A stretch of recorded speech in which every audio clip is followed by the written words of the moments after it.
사랑하는 성도 여러분, 오늘 아침에는 우리가 요한계시록 13장 말씀을 통해서 하나님이 주시는 은혜를 누리고 하나님이 말씀해 주시는 것에 귀를 기울이는 복된 아침이 되기를 간절히 소망합니다. 13장은 교회 박해의 배후인 두 짐승과 666에 대한 내용이 언급이 됩니다. 요한계시록 중에서 가장 암울하고 사탄을 따르는 수많은 사람들에 대한 이야기로 우리에게 낭망을 주는 그런 성경 구절이기도 합니다. 이 시간 우리가 1절을 보겠습니다. 1절, 내가 보니 바다에 산 짐승이 나오는데 뿔이 열이요 머리가 7이라. 그 뿔에는 10왕관이 있고 그 머리들에는 신성모독하는 이름들이 있더라. 한 짐승이 바다에서 올라왔습니다. 그런데 놀랍게도 이 짐승은 신성모독하는 이름들로 가득 차 있었다라고 이야기하고 있죠. 오늘 아침 우리는 이 짐승, 사단의 정체를 명확하게 알았으면 좋겠는데, 사단은 모방의 천재입니다. 2절을 보게 되면 내가 본 짐승은 표범과 비슷하고 그 발은 곰의 발 같고 그 입은 사자의 입 같은데 용이 자기의 능력과 보좌와 큰 권세를 그에게 주었더라 라고 이야기를 합니다. 자, 이 어디를 이렇게 모방하고 있냐고 보았더니 바로 다니엘서 말씀을 이렇게 모방하고 있는 것을 발견하게 됩니다. 다니엘 7장 말씀을 보겠습니다. 다니엘 7장을 보게 되면 성경이 이렇게 기록하고 있습니다. 2절, 다니엘이 진술하여 이르되 내가 밤에 환상을 보았는데 하늘에 네 바람이 큰 바다로 몰려 불더니 3절, 큰 짐승 넷이 바다에서 나왔는데 그 모양이 각각 다르더라. 4절에는 사자와 같은데 그렇게 이야기를 하고 있죠. 그 다음에 5절 가서 보게 되면 곰과 같은데, 그 다음에 6절 가서 보게 되면 표범과 같은데 그렇게 이야기합니다. 7절에서는 네 번째 본 짐승은 무섭고 놀라웠다. 매우 강하며 또 새로 된 큰 이를 가지고 있어서 먹고 부서뜨리고 그 나머지는 발로 밟았다. 그렇게 이야기를 합니다.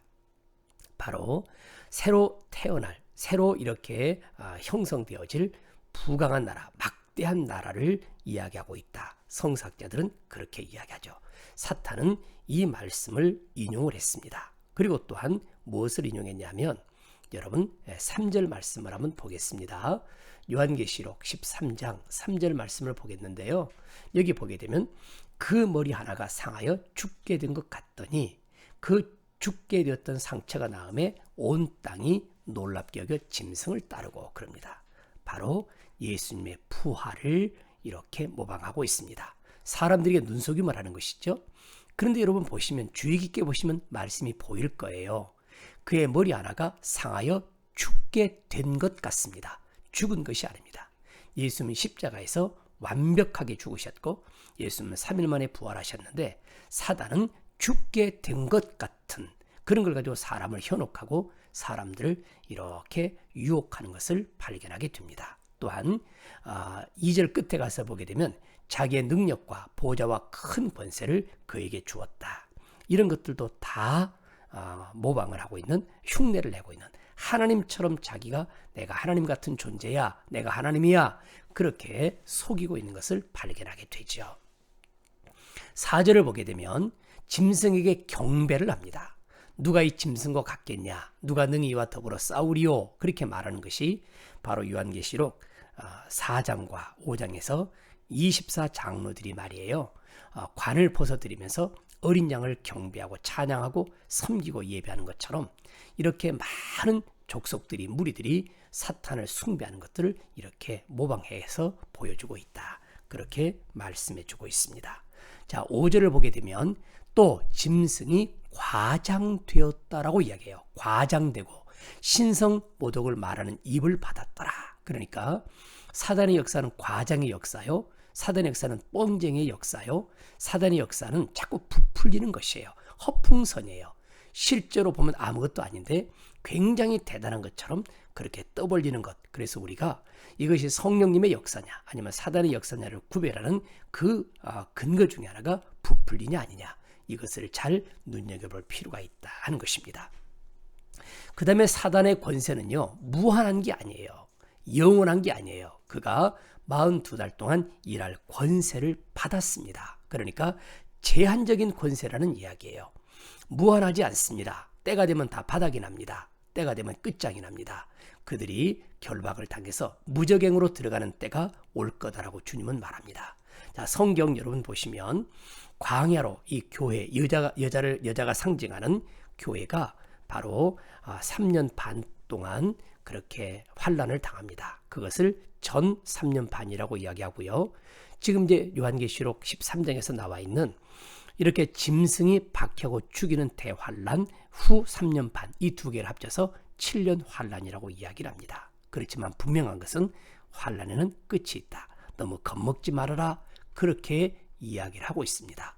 자, 16절을 보겠습니다.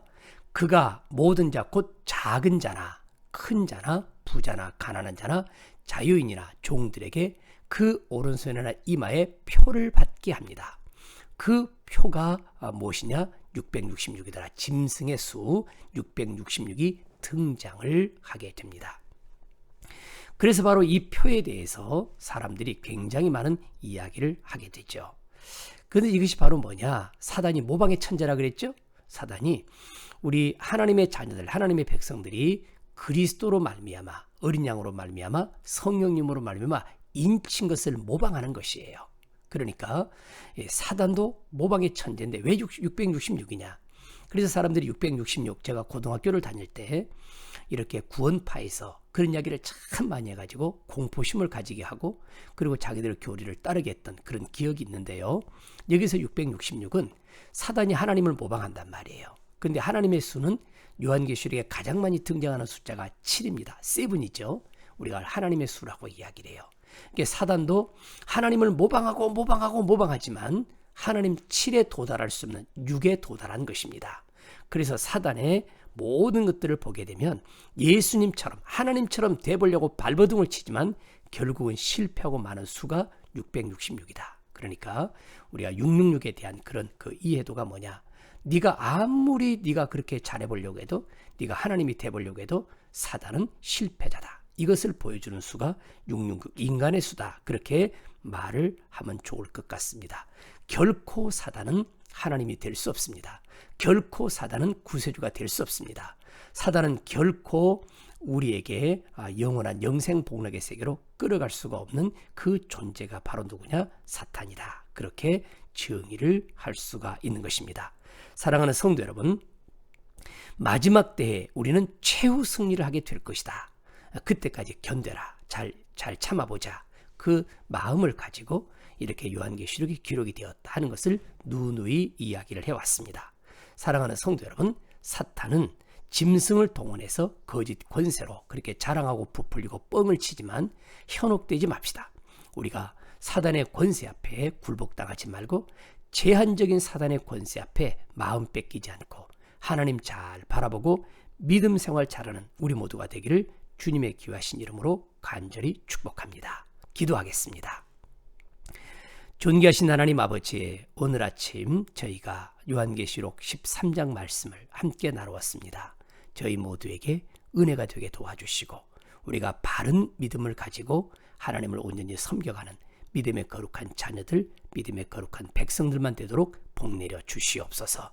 이 아침 주님께서 우리와 함께 하심을 감사하옵고 이 모든 말씀 살아계신 예수님의 귀하신 이름으로 기도하옵나이다. 아멘.